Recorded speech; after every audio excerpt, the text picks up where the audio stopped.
Баршаңызға қайырлы күн достар, Ханшайым каналына қош келдіңіздер. Бүгін мен сіздерге нан және сарымсақтан жасалатын тіскебасар жасап көрсетемін. Тіскебасар дайындау үшін қажетті заттар: бородинский наны, 4 дана сарымсақ және де зәйтүн майы қажет болады.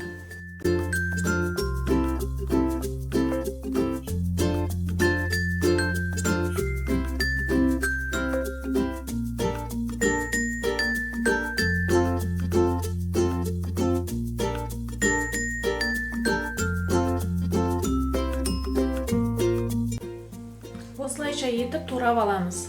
Енді сарымсақ пен зәйтүн майынан соус жасап аламыз. Сарымсақтың барлығын осындай құралға салып, езіп аламыз. Үгітілген сарымсақтың үстіне зәйтүн майын құямыз.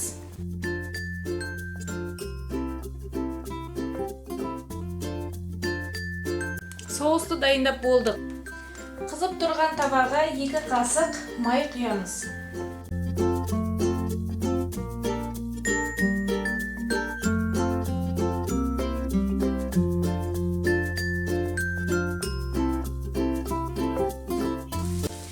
Егерде қатты қытырлақ болу үшін әбден қуырып алу керек, ал егерде қытырлақ керек емес десеңіздер, шамалы ғана қызартып алу болады.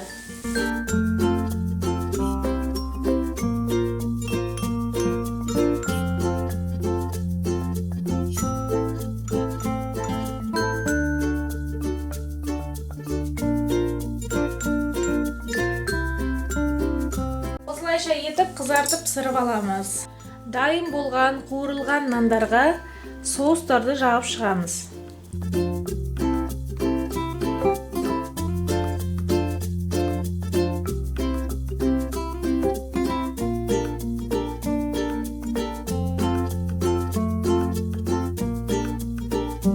Осылайша етіп барлығына жағып шығамыз.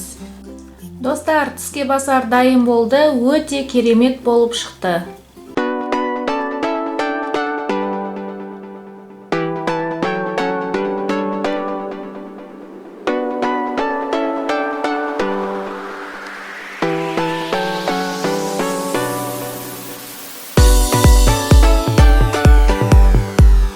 Сіздің жаңа видеоларды жіберіп алыңыз үшін міндетті түрде подписация мәзірін басып, каналға жазылып кетіңіздер. Мына тұрған қоңырауша белгісін бассаңыздар, біздің видеоларды ең бірінші болып көресіздер. Бүгінгі осы, келесі кездескенше сау болыңыздар.